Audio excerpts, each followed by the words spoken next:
दोस्तों नमस्कार। मैं आज आपको ऐसी जगह पे लेके आया हूँ जहाँ पे फ्लावरिंग और नॉन फ्लावरिंग प्लांट दोनों ही बहुत बढ़िया लगे हुए हैं और सारे के सारे प्लांट आपको वेस्ट मटेरियल का यूटिलाइज करके लगाया गया दिखेगा। इस बागवानी का दिखाने का एक ही मकसद है कि आप भी अपने घर की वेस्ट मटेरियल को ऐसे ही बागवानी में यूटिलाइज करें और इसको 2-4 रुपए में बेचने से तो बढ़िया है कि अपनी बागवानी में इस्तेमाल करें और ऐसे ही बहुत बढ़िया पौधे उसमें ग्रोथ करता है। भले ही वो प्लास्टिक के पॉट हो, लेकिन लोकेशन यदि उसको सही मिल जाए यानी कि कम धूप में यदि इसको रखेंगे तो सालों साल ये टिका भी रहेगा आपके बागवानी में। आइए दिखाते हैं कौन कौन से प्लांट ऐसे यहाँ पे इस बागवानी में लगे हुए हैं। जो सबसे पहला प्लांट आपको दिख रहा होगा, ये एक हार्डी प्लांट है, पाम का ही प्लांट है, जिसे इन्होंने प्लास्टिक के गमले में लगाए हुए हैं और पॉट देख के ऐसा लगता है कि ये प्लांट कम से कम 2 से 3 साल पुराना ज़रूर होगा, क्योंकि पूरे गमले को ये भर रखा है। इसी में मैक्सिकन पिटूनिया भी आपको देखने को मिलेगा। एक और ऐसा प्लांट जो पाम की ही वेराइटी है और ये लगे हुए हैं दोस्तों वेस्ट मटेरियल में, आप देख सकते हैं इस पॉट को। और ये भी पाम हार्डी प्लांट होता है, एक बार ही लगाना होता है, फिर इसी से नए नए बेबी प्लांट ग्रोथ करता रहता है, उससे एक से ज़्यादा प्लांट ये मल्टीप्लाई होता रहता है। एक और पाम की ही वैरायटी आप देख सकते हैं। ये तीनों ही पाम के वैरायटी एक साथ रखे गए हैं, एक लोकेशन पे रखे गए हैं और सभी में जो कॉमन चीज़ है वो वेस्ट मटेरियल का यूटिलाइज। ये पाम भी बहुत बढ़िया पाम होता है, इसके रूट के पास से नए नए बेबी प्लांट ग्रोथ करता है, जिसको कट करके आप एक से अधिक बना सकते हैं।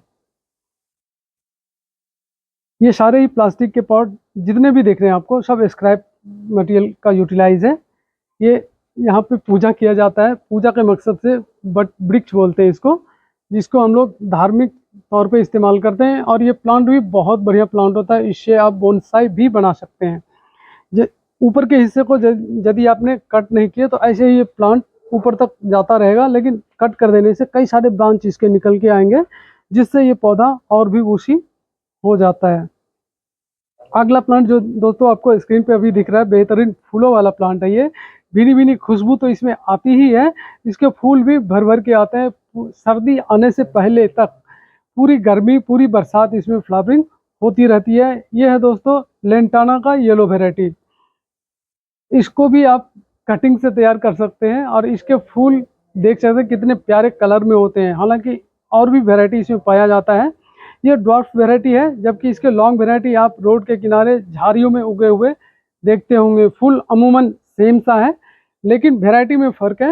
ये ड्वार्फ है जबकि वो लॉन्ग वैरायटी होता है। लेंटाना के बाद दोस्तों ये कनेर का एक प्लांट लगा हुआ है और ये भी लगा हुआ है, देखिए वेस्ट मटेरियल में ही। उसके बाद एक और बुशी प्लांट जो आपको अभी स्क्रीन पे दिख रहा है, ये भी एक बहुत बेहतरीन फूल वाला प्लांट है, जो पर्पल कलर का फूल आता है इसमें। इसे आप कटिंग से तैयार कर सकते हैं और इसमें भी बहुत बढ़िया फ्लावरिंग होता है। ये फूल इक्का दुक्का इसमें अभी भी आया हुआ है, मैं यदि दिखा सकूँ आपको तो ये देखिए पर्पल कलर का कितना बढ़िया फूल है ये। और ये भी सर्दी आने तक फ्लावरिंग करता रहेगा। फिर उसके बाद ये आपको दिख रहा होगा स्क्रीन पे, गुड़हल का एक वैरायटी क्रीम कलर का फूल इसमें आता है।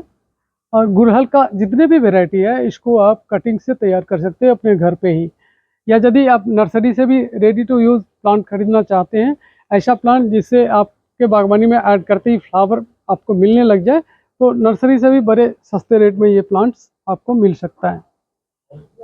एक और ये देखिए प्लास्टिक की पुरानी बाल्टी को इस्तेमाल किया गया है यहाँ पे, और इसमें एक से ज़्यादा तरीके के प्लांट लगे हुए हैं। एक तरफ जहाँ पे यहाँ देसी सदाबहार लगाया गया है, नीचे इसके देख लें बिल्कुल बॉटम में रेन लिली को जगह दिया गया है, जबकि मेन प्लांट जो इसमें लगा है वो गुलाब का है। एक और बहुत ही घना प्लांट आपको स्क्रीन पे जो भी दिख रहा है, ये है दोस्तों सिंगल पेटल्स में मिनिएचर वेराइटी कनेर का। तो कनेर का सिंगल पेटल्स मल्टी पेटल्स फूल भी आते हैं, कई सारे कलर भी इसके आते हैं। और ये आप रोड साइड गार्डनिंग में भी लगा सकते हैं, क्योंकि इस पौधे को किसी भी तरह के मवेशी से कोई खतरा नहीं होता है। और ये प्लांट भी बड़े आसानी से आप कटिंग से ग्रो कर सकते हैं। ये जो आपको स्क्रीन पे दिख रहा है ये भी कटिंग से तैयार किया हुआ प्लांट है। इसकी कटिंग यदि आप लगाना चाहें तो इस टाइप की कटिंग यहाँ से यदि आप कट करके इसको लगा दें, 1 से 2 नोट दबाना होता है मिट्टी के नीचे, और ये 100% प्लांट ग्रोथ करता है। बशर्ते इसको सेमी शेड में रखें कुछ दिन के लिए, और जब ये ग्रोथ करने लग जाए फिर इसको पूरे दिन के धूप से भी कोई परेशानी दिक्कत नहीं है। एक 10 इंच के पॉट में लगे हुए देखिए 2-2 प्लांट इसमें लगे हुए हैं। और ये है दोस्तों कनेर का ही पिंक वेराइटी। ये वेराइटी आपको अलग टाइप का फूल दिख रहा होगा। और इसमें देखिए अभी फ्लावरिंग हालांकि कम है, लेकिन फ्लावर का कलर यदि आप देखें तो कितना प्यारा है। एक छोटे से प्लांट जो 1 से 1.5 साल पुराना होगा उसमें लगे हुए हैं। इसी पॉट में लगे हुए हैं दोस्तों एक वालसम का प्लांट भी, उसमें भी बहुत बढ़िया फ्लावरिंग होने लग गया है। वालसम अभी से लेकर पूरे सर्दी तक फ्लावरिंग देता रहेगा। इसको आप बीज से भी लगा सकते हैं। बीज से ये फूल जो आपको दिख रहा है यही सूखने के बाद इसके पीछे बीज सा बन जाता है, जो छोटे छोटे दाने टाइप के आते हैं, सरसों के टाइप के दाने आते हैं, उसी से ये पौधा तैयार कर सकते हैं आप। जीनिया जो अभी भी इसमें बहुत बढ़िया ब्लूमिंग कर रहा है, देख सकते हैं आप कई सारे फ्लावर इसमें अभी भी खिले हुए हैं। कुछ अलग कलर के जरूर दिख रहे होंगे, लेकिन ये जीनिया शुरुआत में आपको इस कलर में दिखेगा। जैसे ही 2-4 दिन 10 दिन पुराना हो जाएगा तो ये कलर इसका फेड होता जाता है, जब इस कलर में आ जाता है। और इसी पॉट में कॉक्सकॉम भी लगा हुआ है, कनेर का एक और देसी वेराइटी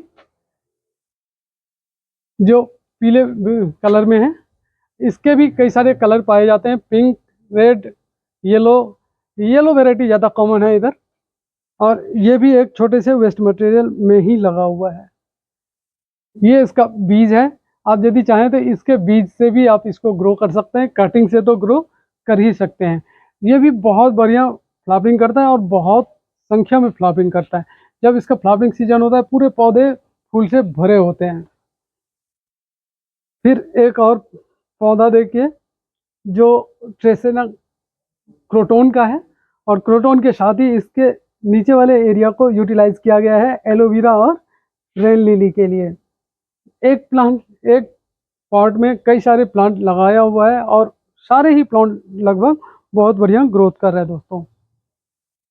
इसकी यदि बात करूं तो ये एक सीड लविंग प्लांट है, जिसमें फ्लावर भले ही ना आए लेकिन इसके पत्ते की खूबसूरती आप देख सकते हैं, कितना प्यारा इसका लीव्स है। और उस लीव्स पे बने हुए ये डिज़ाइन जो हर एक को अपनी तरफ आकृष्ट करने के लिए काफ़ी है।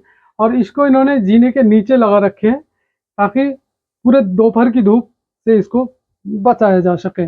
ब्राइट लाइट ही इसके लिए काफ़ी है, तो इसलिए इसको शेडेड एरिया में या अपनी बालकोनी में या घर में ऐसी जगह पे रखें ताकि इसको पूरे दिन का धूप ना लगे, या सुबह शाम का धूप लगने से परेशानी नहीं होगी। इसको केवल दोपहर की धूप से इसे बचाना है, तभी इस तरह का ग्रोथ आप इस प्लांट में देख सकते हैं। अगला प्लांट जो इस बागवानी का शान आपको दिख रहा होगा, यह दोस्तों सॉन्ग ऑफ इंडिया का। इसमें फ्लावर नहीं आता, लेकिन इसके लीव्स के जो कलर है ना, दोनों साइड में येलो कलर और बीच में हरे पार्ट्स, ये बहुत ही बढ़िया देखने में लगता है। और इसको भी आप ठीक ट्रेसेना की तरह कटिंग से तैयार कर सकते हैं। 1 से 1.5 साल पुराने कटिंग को यदि आप मिट्टी में दबा देंगे 1 से 2 नोट, तो ये 100% ग्रोथ करेगा ही करेगा, क्योंकि इसके कटिंग को ख़राब होने का चांस नहीं के बराबर है। फिर ये बहुत ही प्यारे कलर में कॉस्मोस का प्लांट, कई सारे फूल इसमें अभी भी खिले हुए हैं, और बर्ड्स तो इसमें आपको अनगिनत दिख ही रहे होंगे। अगला प्लांट है दोस्तों मोरपंखी का। मोरपंखी देखिए कितना बढ़िया एक खूबसूरत प्लांट होता है जो अपने पत्तों की खूबसूरती के लिए जाना जाता है। मोरपंखी को आप इसमें उगे हुए बीज से ग्रो कर सकते हैं। बीज से ये ग्रो होता है, इसी में छोटे छोटे दाने जैसे बीज बनते हैं, और वो बीज जब पूरा मेच्योर्ड हो जाए, तो उसको आप लगा सकते हैं, उससे पौधा नया तैयार कर सकते हैं। एक और वेस्ट मटेरियल का यूटिलाइज, और इसमें लगा हुआ है दोस्तों कॉस्मोस के साथ ये प्यारे प्यारे कलर में चंपा का भी फूल। चंपा भी बहुत बढ़िया एक सनलाइट लविंग प्लांट होता है। इसको पूरे दिन की धूप में आप रख दें, कोई नुकसान नहीं होगा। इसके लिए बेस्ट टेम्परेचर की यदि बात करें तो 25 से 35 डिग्री के टेम्परेचर में भी ये बहुत बढ़िया ग्रोथ करेगा। पानी की ज़रूरत इसको बिल्कुल कम होता है, क्योंकि इसके जो स्टेम होते हैं उसमें दूध जैसा एक तरल पदार्थ होता है और वो इसको पानी की कमी को कम कर देता है। तो इसको पानी की और केयर की ज़रूरत नहीं के बराबर है। इसको आप देख पा रहे होंगे, इसको देखते होंगे रोड के किनारे जहाँ तहाँ ये लगे होते हैं। इसको मवेशी से भी किसी तरह का नुकसान नहीं है, तभी ये रोड के किनारे आपको दिखता होगा। कॉस्मोस के बाद चलिए अब देखते हैं कुछ और प्लांट जो इन्होंने लगा रखे हैं। इन सभी प्लांट को दोस्तों आप यहाँ पे लगाए हुए जितने भी प्लांट हैं सभी को आप बड़े आसानी से कटिंग से ग्रो कर सकते हैं। एक बार मैं आपको पूरे बागबानी का ओवरव्यू यदि दिखा दूँ तो आप एक निगाह इस पे डाल दीजिए और सारे प्लांट को कटिंग से आप ग्रो कर लीजिए। यदि आपके पास ये प्लांट्स नहीं हैं तो अपने जानने वाले किसी के भी पास यदि ये प्लांट आप मांगेंगे तो मना नहीं करेंगे। छोटे से छोटे कटिंग भी इनके ग्रो हो जाते हैं और इन सभी प्लांट के कटिंग आप बड़े आसानी से अपने बागवानी में लगा सकते हैं और उससे प्लांट तैयार हो जाएगा। ये एक ओवरव्यू के साथ मैं चलता हूँ। ये सारे ही प्लांट ऐसे हैं जो कटिंग से ग्रो होते हैं और यहाँ भी मैक्सिमम ये प्लांट सारे कटिंग से ही ग्रो हो रखे हैं। ये हीना का प्लांट है, जो ये है प्लास्टिक के पुराने पॉट में लगा हुआ। इसको भी आप कटिंग से तैयार कर सकते हैं। इसके लिए कटिंग से ग्रो करने का बेस्ट सीजन की यदि बात करें तो रेनी सीजन बेस्ट माना जाता है इसको कटिंग से ग्रो करने की। हालांकि फरवरी और मार्च के सीजन में भी आप इसको ग्रो कर सकते हैं, क्योंकि उस टाइम में धूप बहुत कम होता है और मौसम बहुत खुशनुमा होता है। इस प्लांट को यानी कि हीना के प्लांट को आप उस फरवरी और मार्च के सीजन में भी ग्रो कर सकते हैं। ये एक ओवरव्यू के साथ इस ब्लॉग को मैं यहीं ख़त्म करता हूँ। मिलता हूँ फिर आपसे किसी नए ब्लॉग में किसी नए आइडिया के साथ। तब तक के लिए मुझे दीजिए विदा और देखते रहिए अपना मनपसंद यूट्यूब चैनल बबलू की बगिया।